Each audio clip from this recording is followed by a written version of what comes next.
में वो आरडीएक्स आया कैसे? बिल्कुल आरटीएक्स आया कैसे नहीं, मेरा सवाल ये था जब कानवाई निकलती है सब कुछ बंद होता है तो वो गाड़ी कैसे आई?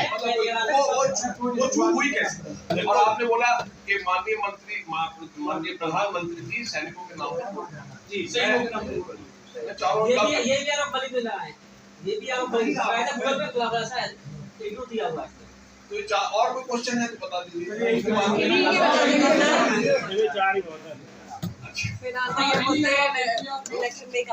माननीय हमारे जो लोकसभा के प्रत्याशी हैं विपक्षी सभी माननीय है, उन्होंने बोला आप याद करो, आप देख लो, आपने कई बार आपने पुलवामा का देख लिया, अब किस तरीके से ये हुआ ऐसा बोला, ठीक है जी। और उन्होंने ये बोला, ये मैं नहीं कह रहा, ये आपके राज्यपाल कह रहे हैं, ये बोला उन्होंने, ठीक है जी। आपकी बात सब पूरी हो गई, अब मैं इन पे आ जाऊं।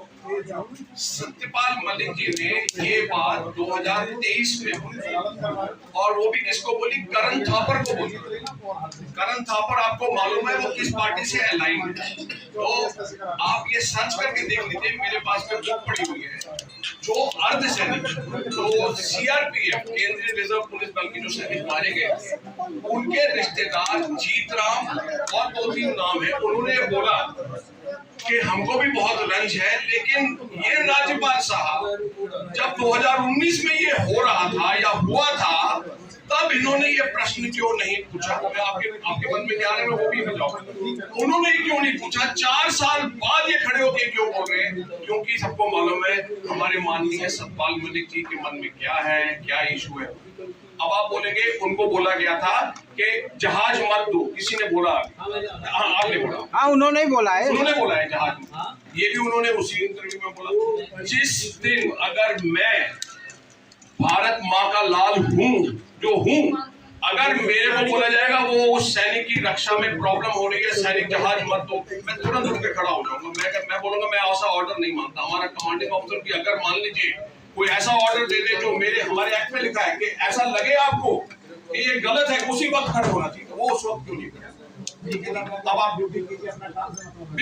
कहा उनको बोलना चाहिए मैं ड्यूटी नहीं करता, मैं खड़ा हो जाऊंगा, मैं अपनी ड्यूटी वो है तो कोर्ट मार्शल कर देंगे ना। एक मिनट साहब, एक मिनट साहब, आप फॉलो क्वेश्चन पूछ के बात सुन रहे हैं। उन्होंने बोला कि आप मुझसे प्रश्न, ये मैं अपनी ड्यूटी निभा रहा था, वो अपनी ड्यूटी नहीं निभा।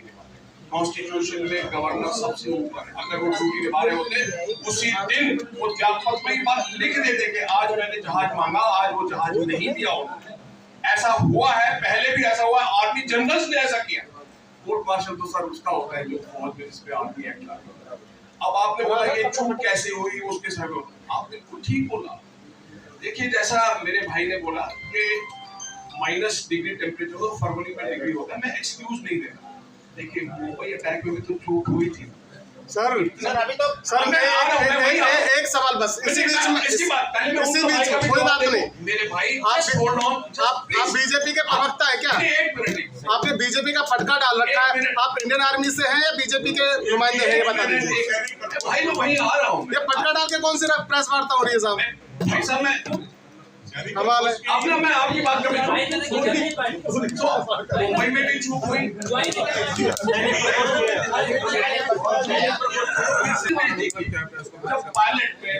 जब पायलट भी स्ट्राइक लेके जाता है उसको भी 0.10% का वेरिएशन दिया जाता है। अगर उसको मिसाइल का बोला जाएगा यहाँ करनी है, सर मैं एक मिनट, सर मैं एक बात आपने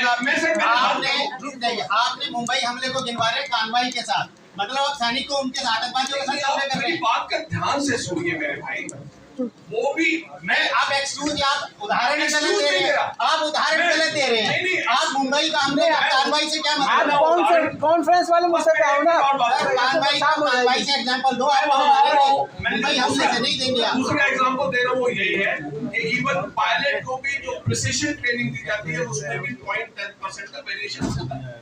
तो अब आप उसके देखिए, उसके पहले भी नहीं हुआ, उसके बाद में भी नहीं हुआ। अब किसी ने बोला उसकी इन्वेस्टिगेशन क्यों नहीं की गई? इन्वेस्टिगेशन हुई, हर इन्वेस्टिगेशन की रिपोर्ट जो है वो जो सीक्रेट एक्ट है उसके अंतर्गत है, वो लिखी जाती है।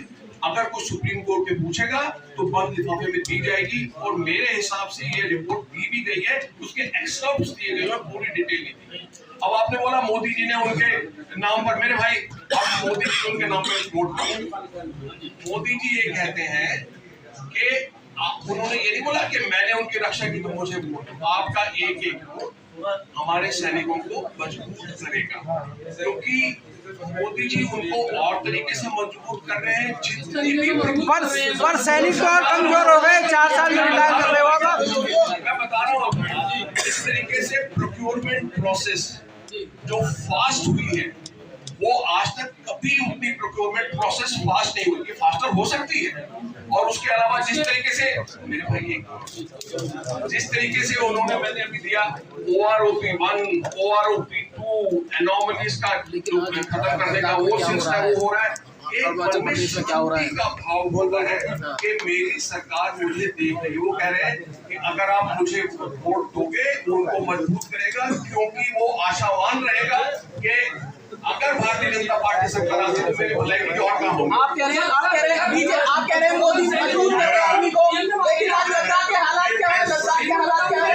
अरुणाचल प्रदेश में चीन ने कई ठिकानों पर कब्जा कर लिया है। अगर आप चलाते रहे तो पूरी रात भर हो जाए तो भी नहीं, आप बताइए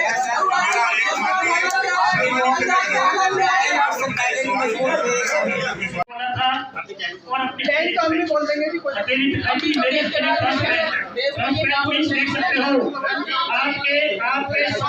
खत्म के एक सवाल का जवाब देते हैं।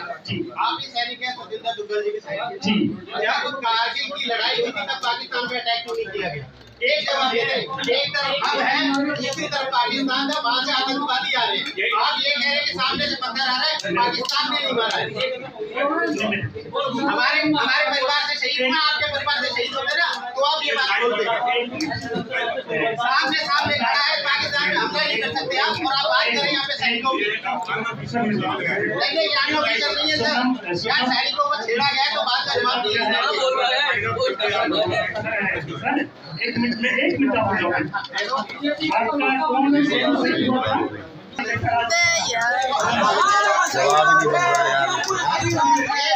जवाब बन रहा है नहीं बन रहा कुछ। ये आप